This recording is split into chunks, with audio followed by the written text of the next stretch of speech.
Ja ma kutsun lavale järgmise esineja. Taali Kask. Taaliga on niisugune naljakas lugu. Mina kuskil 2005 olles veel kirjutav ajakirjanik Eesti Ekspressis uurisin, et mis muusika see siis poodides mängib. Ja selle käigus ma komistasin ühe eestlase otsa, kes tegutseb hoopiski Rootsis, mitte Eestis, ja uurib väga põhjalikult seda, kuidas muusika inimestele mõjub. Kas seda saab kuidagi inimest paremaks tegevana ära kasutada? Aga mitte sellest ei hakka sa siin täna rääkima, hoopis loovusest. Taali Kask.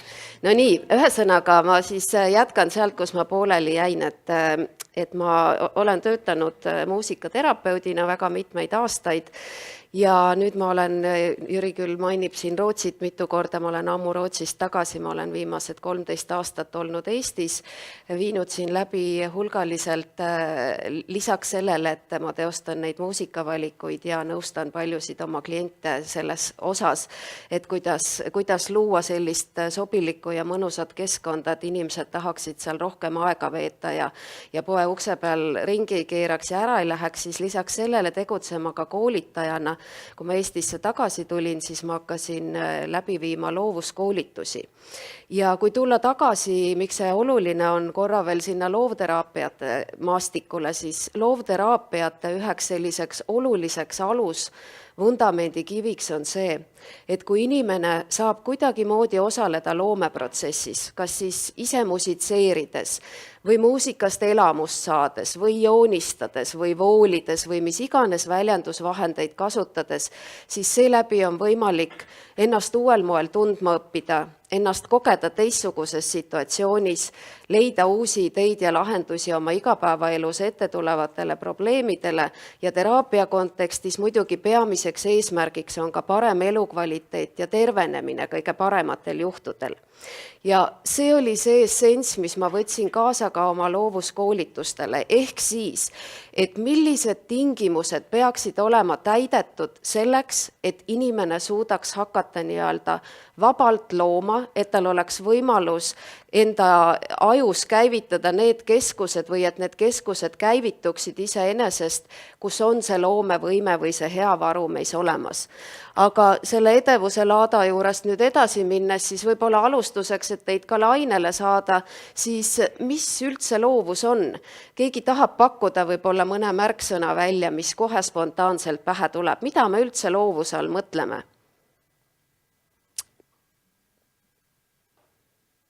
No raamist välja mõtlemine on kindlasti päris tuttav, uute seoste nägemine, uute mustrite kombineerimine, teistmoodi tegutsemine, ootamatutes olukordades uute võimaluste ja lahenduste genereerimine. Minu meelest viimaste päevade selline üks tore näide inimese loomevõimest on just seesama pilt, mida palju on juba jagatud ja millest juttu on olnud, ehk siis, et näha midagi sellist seal, kus seda võib-olla kõik ei ole suutelised nägema, ehk siis, et leidma mingisugust uut lahendust või mingisugust uut väljendust millelegi. Aga kus loovus on? Loovus on ilmselgelt seotud inimese psüühikaga. Ehk siis, et kui loovust on uuritud ja küsitud paljude inimeste kogemust selle kohta, et mida nad siis loovas protsessis või loovusega kokku puutudes tunnevad, siis hästi paljud nimetavad täpselt samu märksõnu.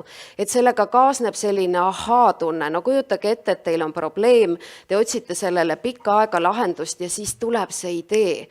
Ja see on ülivõimas tunne, selline, mis vabastab inimese pingest, annab uut jõudu, tekitab entusiasmi, inspiratsioon tekib, tahe tekib, et nüüd, kus mul see lahendus on, siis ma tahan ju hakata oma probleemi lahendama. Ehk siis, et loovus on varu, mis on kõikides inimestes olemas, loovus on väga tugevalt seotud meie psüühikaga ja mida paremini meie psüühika ennast tunneb, ehk siis mida paremas psüühilises seisundis me oleme, seda lihtsam on meil tegelikult olla ka loov ja jõuda nende heade lahendusteni, mida meil oma probleemidele lahenduste leidmiseks tegelikult vaja on. Lapsed on väga loovad. Kellel lapsi on, siis ma arvan, et te olete kõik sellest osa saanud, kui kiiresti tekib uusi ja huvitavaid mõtteid, kui viljakas on laste fantaasia. Kui ma toon teile lihtsalt mõne näite, et kui ma panen lapsele ette ühe tooli, võtaks siit ühe tooli ja paneks ette, siis laps on suuteline, ma mõtlen lapsi, kes on vanuses kusagil 2 kuni võib-olla 7, 8, 9, algklasside võib-olla kuuluvad ka sinna alla veel, et kui me paneme neile ühe tooli ette, siis üks laps pakub sinna kordades rohkem lahendusi või võimalusi, kuidas seda tooli kasutada. See võib olla autotool või bussitool, seda võib kasutada, ma ei tea, koopa ehitamiseks või ma ei tea, raketi tegemiseks või mis iganes. Ehk siis, et teadlased on teinud kindlaks ja uurinud, et kui lastele selles vanuses anda lahendamiseks üks neile jõukohane ülesanne, siis lapsed on võimelised genereerima kuni 60 erinevat võimalust, kuidas seda ülesannet lahendada.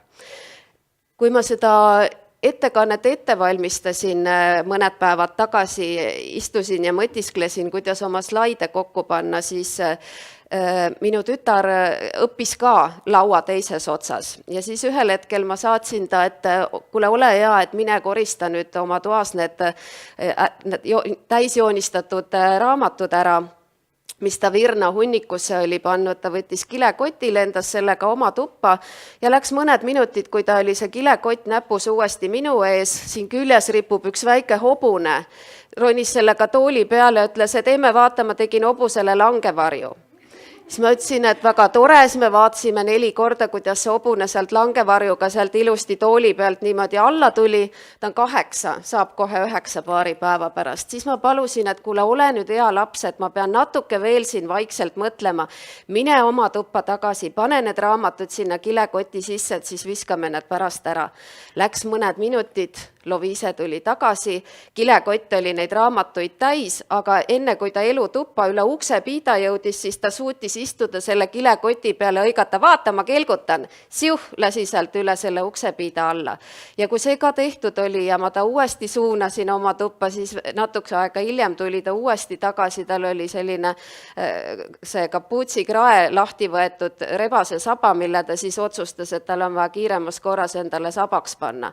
Ehk siis, et lapsed on kordades võimsamad loojad kui meie täiskasvanutena ja siin on omad seaduspärasused selles, kuidas töötab inimese aju, millest ma ka täna loodan teile põgusalt jõuda rääkida.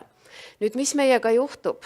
Siis, kui me läheme kooli, hakkame õppima, meie ajus teatud keskused saavad oluliselt rohkem impulsse kui need, mis on seotud meie loomevõimega ja loovusega.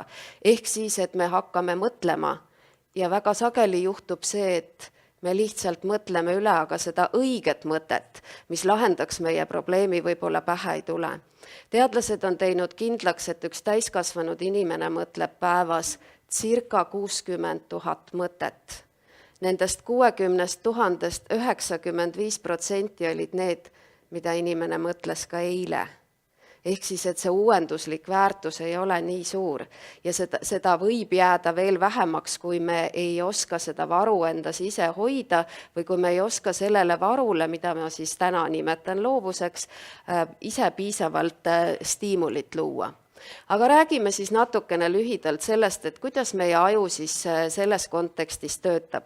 Soome ajuteadlane Matti Päriström, kelle teooriat ma teile hästi utreeritult ja hästi lühidalt proovin edasi anda siin hoopiski sellises värvilises pildikeeles ja mitte ajupilte näidates, siis tema käsitleb loovuse kontekstis 3 hästi olulist ajuosa, milledest esimene, mille ma välja olen toonud, on ajutüvi.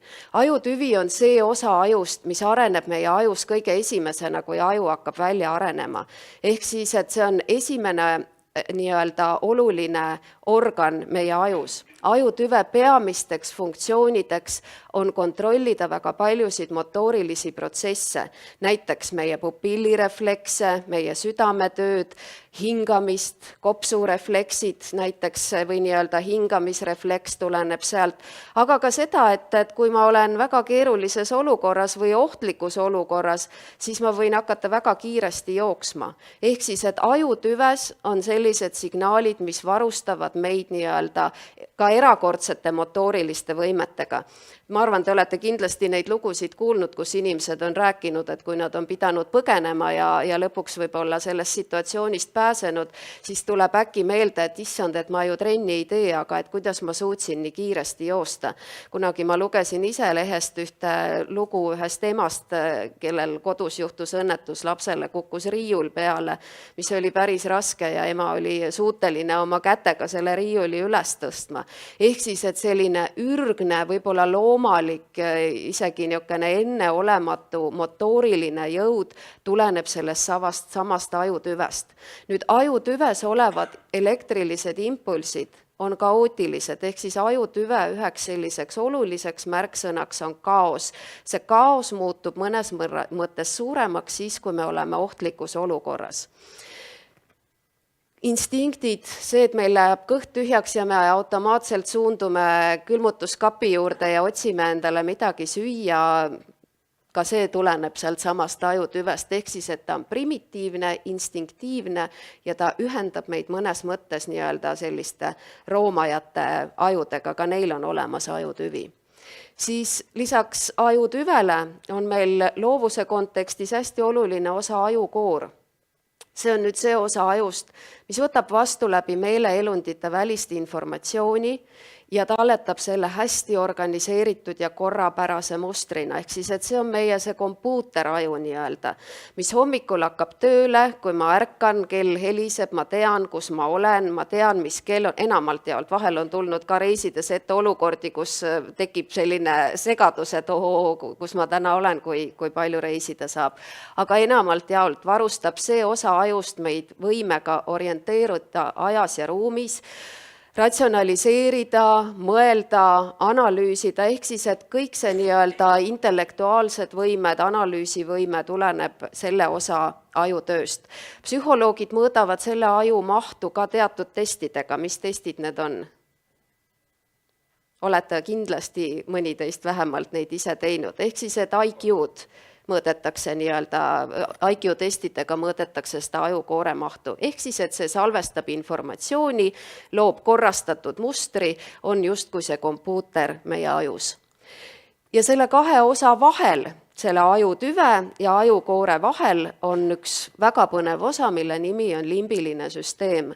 See on see osa meie ajust, kus asetsevad meie emotsioonid, läbi mille me väga sageli teeme nii-öelda erinevaid otsuseid, ka mälu on seotud limbilise süsteemiga ja väga palju õppimist toimub ka sellel sama limbilise süsteemi töö tõttu.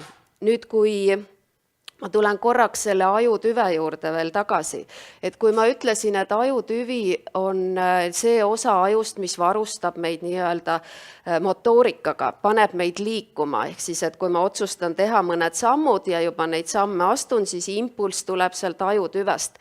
Mis te arvate, kuidas me ajutüve ise mõjutada saame, läbi milliste tegevuste, kui see on seotud motoorikaga?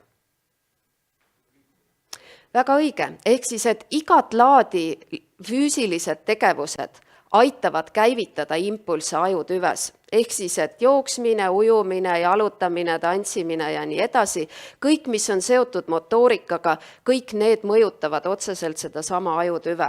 Kui me tahame mõjutada või virgeks saada nii-öelda oma ajukoort, siis meil tasub, ma ei tea, lugeda mingisuguseid raamatuid, koguda uut informatsiooni, kuulata mõnda loengut või mis iganes, ehk siis, et hankida uusi teadmisi. Ja kui lapsed lähevad kooli, siis seda ajukoort hakatakse treenima väga jõuliselt, ehk siis, et kogu õppesüsteem väga paljuski baseerub just nimelt ajukoore treeningule, uue informatsiooni saamisele ja selle salvestamisele. Nüüd limbilist süsteemi, seal, kus on meie emotsioonid, seal, kus on meie mälu, seal on ka meie väärtushinnangud näiteks, ka limbilist süsteemi saab inimene ise hästi treenida ja seda lapsed teevad väga instinktiivselt just selles vanuses, kus nad on kõige fantaasiarikkamad ja kus neil tuleb probleemile kuni 60 erinevat lahendust. Mis on üks laste selliseid põhitegevusi enne koolieelsel perioodil? Vabandust, ma võtan taskuräti, te võite korra mõelda. Mis te pakute, mida lapsed teevad hästi palju? Mängivad loomulikult, ehk siis mäng aitab limbilist süsteemi töös hoida. Lapsed teevad seda instinktiivselt sellepärast, et ajukoor saaks edasi areneda. Ehk siis, et läbi mängu toimub maailmaga kontakti saamine, iseenda õppimine ja endast nii-öelda parem arusaam ja ka maailma tundma õppimine toimub läbi selle. Ehk siis, et mängul on arengus ja õppimisprotsessis hästi suur ja oluline osa. Nüüd, kui me läheme kooli, nagu ma ütlesin, siis seda mängulisust jääb vähemaks ja vähemaks ja vähemaks, kuni meist ühel päeval saavadki sellised rohkem seda ajukoort kasutavad täiskasvanud inimesed. Nüüd see, mis limbilises süsteemis juhtub, on see, et kui laps mängib, siis mäng kaasab endaga ka terve hulga füüsilist liikumist tavaliselt, et nad vahel istuvad küll, tänapäeva lapsed muidugi istuvadki oluliselt rohkem kui muidu, aga õnneks on palju ka selliseid mänge, kus on olemas nii liikumine, kus on olemas mõtlemine ja kus on olemas ka see loov komponent. Ja nüüd sellel ajal, kui laps mängib, siis juhtub see, et need kaootilised impulsid, mis tulevad ajutüvest ja need korrastatud impulsid, mis tulevad ajukoorest, hakkavad läbi segi selles limbilises süsteemis liikuma ja selle tulemus on see, et ühel hetkel tekib uus kombinatsioon. Ja see juhtub täpselt samamoodi täiskasvanud inimese ajus. Kui me anname limbilisele süsteemile piisavalt palju impulse ja virgutame seda, siis ühel hetkel tekib see uus kombinatsioon, mida me tunneme ära selle ideena ja selle tundega, mis sellele järgneb, ehk siis see, et ma tean seda lahendust, mul läks kergemaks, tunneli lõpus hakkas uuesti valgus paistma. Ehk siis, et limbiline süsteem on virge tänu nii-öelda mängulistele tegevustele või mängule. Mis siis on mängulised tegevused täiskasvanud inimese elus? Kuidas me neid ühise nimetajaga võiksime nimetada?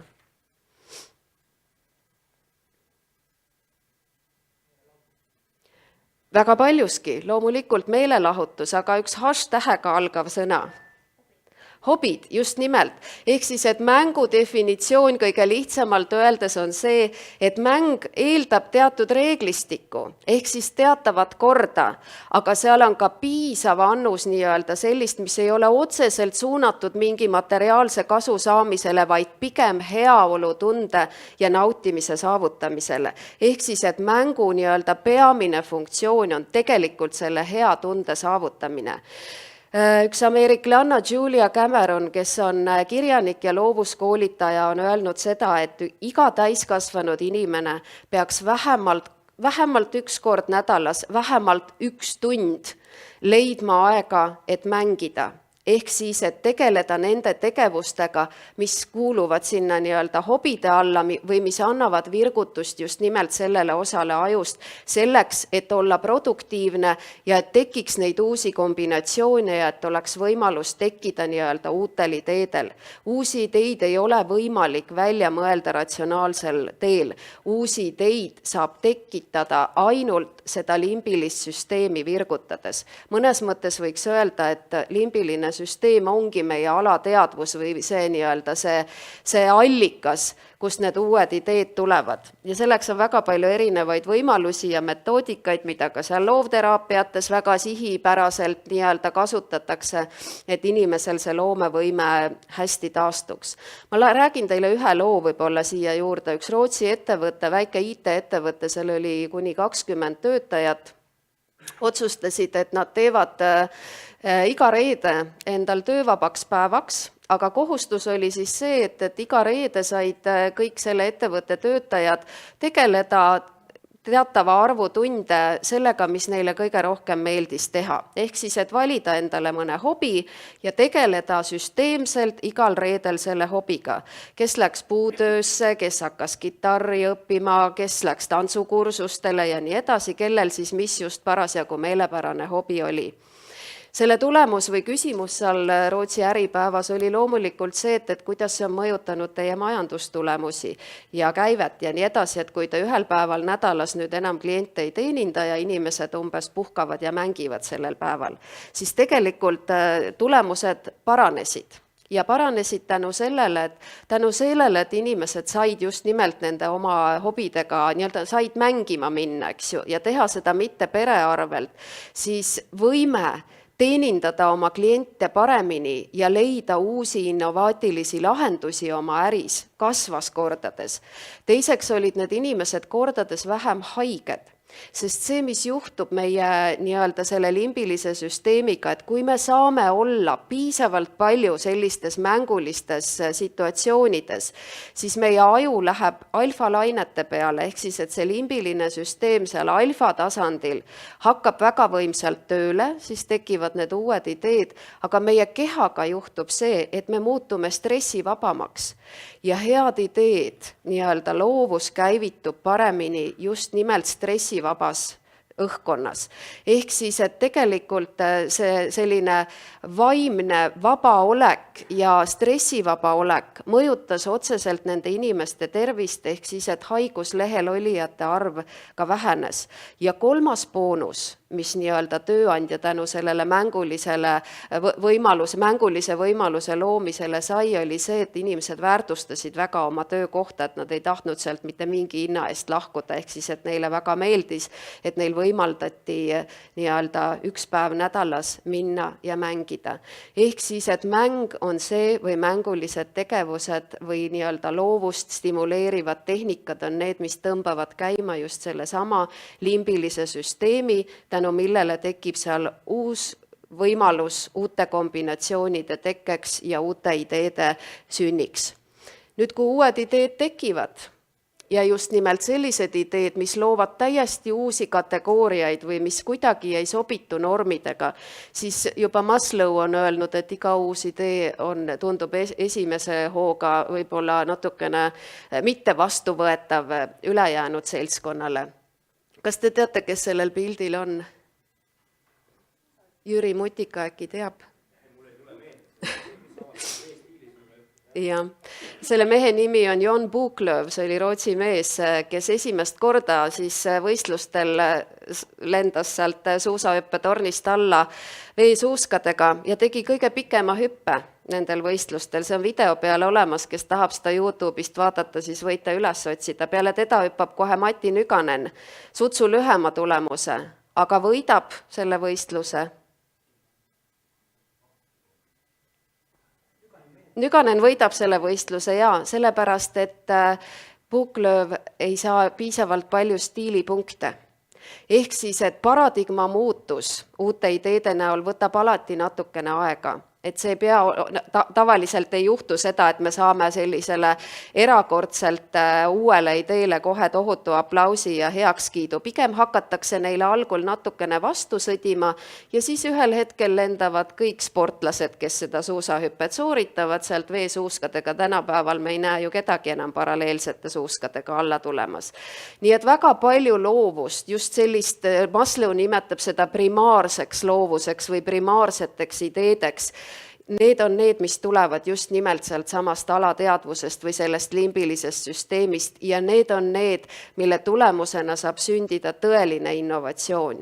Nüüd see, millega igapäevaselt väga palju tegeletakse paljudes organisatsioonides, seda nimetatakse sekundaarseteks ideedeks, kus ajukoor osaleb ka päris suurel määral, ehk siis, et tuunitakse olemasolevat natuke paremaks. Kui me vaatame autotööstust või tootedisaini näiteks või nii, siis väga sageli, aga kui nüüd Toyota muudab omal seal lambid ära ja paneb natukene mingisugust heli juurde, kuidas need tuled seal põlevad ja nii edasi, siis sellest suurt paradigma muutust ei toimu. Ja see on ka väga okei, et see ongi otsustamise küsimus, et mida ühes ettevõttes saavutada tahetakse, et kui me tahame ikkagi midagi väga enneolematut, midagi võib-olla täiesti uut, midagi, mis looks väga võimsa muutuse, siis me peame leidma võimalusi, kuidas pääseda ligi sinna nii-öelda alateadlikule tasandile või kuidas virgutada nende inimeste seda sama limbilist süsteemi sellisel moel, et see väga hästi tööle hakkaks. Ja lõpetuseks soovin teile ka loovaid lahendusi keerulistes olukordades, sest milleks meil nii-öelda igapäevaelus neid ideid ikka muuks vaja läheb kui erinevatele probleemidele lahenduste leidmiseks. Ja kes jänni jääb, siis võib julgelt mulle helistada, leiame koos mõne hea nipi, kuidas seda sama liblika pilve sealt sellest limbilisest süsteemist välja saada.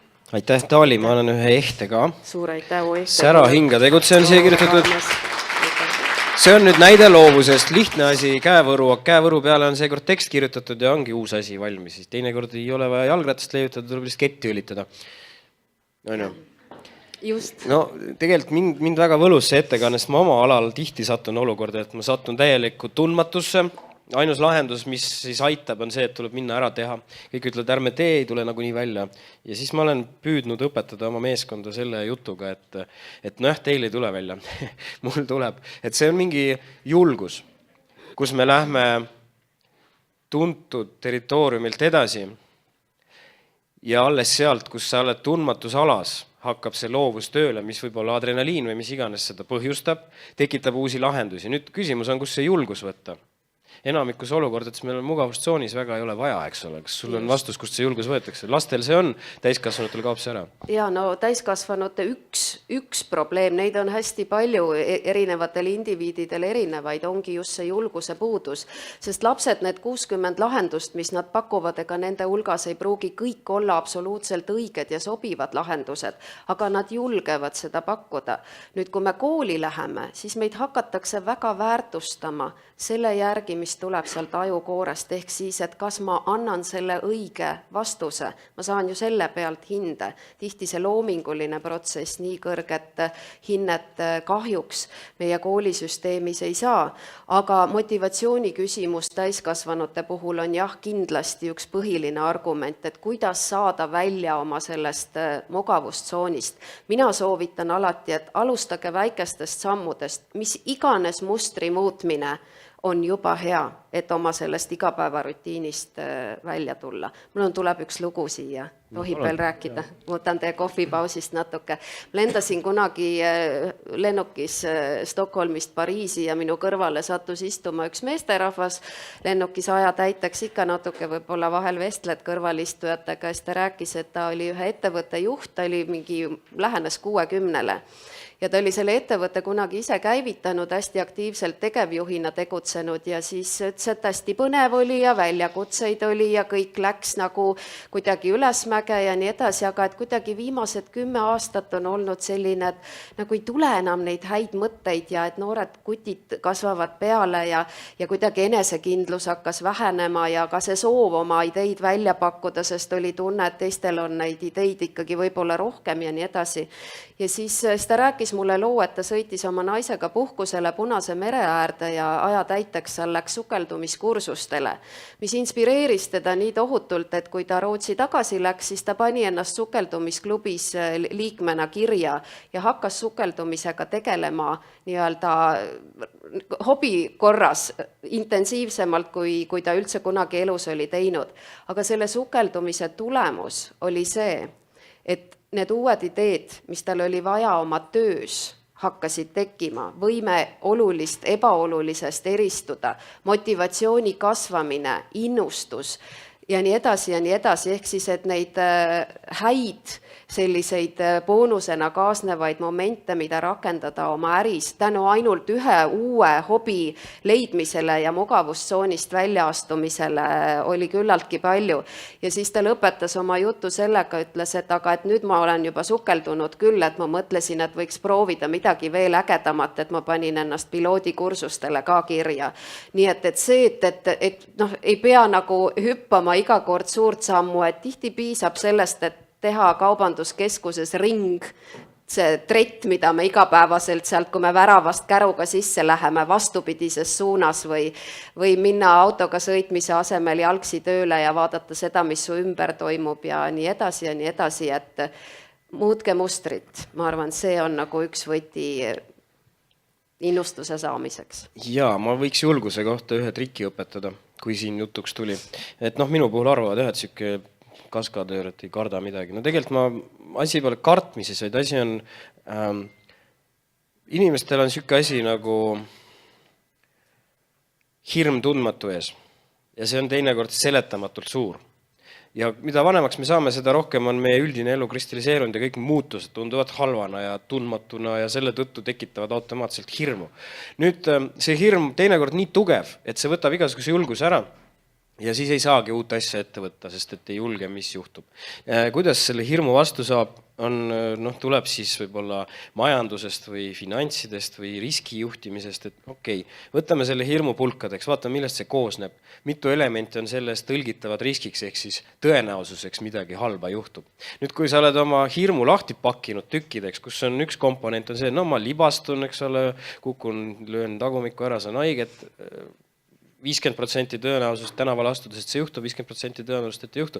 Järelt 50% võrra ma saan oma riski hinnata. Ja hirmu on 50% vähem. Mina oma nendest telekatsetes tihti lihtsalt hindan oma riske enne, kui asjaks läheb. Ja siis ma teen 4 plaani. Plaan A, plaan B, plaan C ja alles siis on improvisatsioon. Ja vot sellised metoodikaga on võimalik isegi Ukraina kriisikoldes ilma sõjaväega kokku leppimata ära käia. Nii et ei lasta maha. Lihtsalt tee peal tuleb kõiki 4 plaani kasutada, nii A-d, B-d, C-d kui ka improvisatsiooni, sest kõike seda läheb sellises tundmatus olukorras vaja, aga see aitab hirmu vastu kõige rohkem. Ehk siis hirm tundmatu ees on võimalik konverteerida riskideks. Riskid on mõõdetavad asjad ja nende suhtes me hirmu ei tunne. Inimese psühholoogia on huvitavalt ehitatud. Veel üks kodune asi ka teile, kui te nüüd hakkate loovuse vastu tõsisemat huvi tundma, siis metoodikaid on palju. Dalil on koti täis. Kui teil on aega YouTube'is vaadata 34-minutine loeng, siis maailma üks tuntumaid koomikuid, John Cleese. Kõlab nimi tuttavalt. Monty Python, eks ole. No, John Cleese'il on üks hästi tore loeng YouTube'is üleval. Selle nimi ongi John Cleese on Creativity. Soovitan ära vaadata. Ta on ühest küljest nagu komöödia, aga teisest küljest on päris tõsine loeng täpselt samal alal. Ja ta on võib-olla ajaliselt mingis teises perioodis, 80-ndate alguses, aga see, mis ta seal räägib, metoodikad, asjad, mina kasutan seda igapäevatöös ja mul õnnestub oma päevi näinud puupeadega päris ägedaid lugusid toota. Et just selle tõttu, et sealt on nii palju trikke õppida. Nüüd teeme väikse pausi.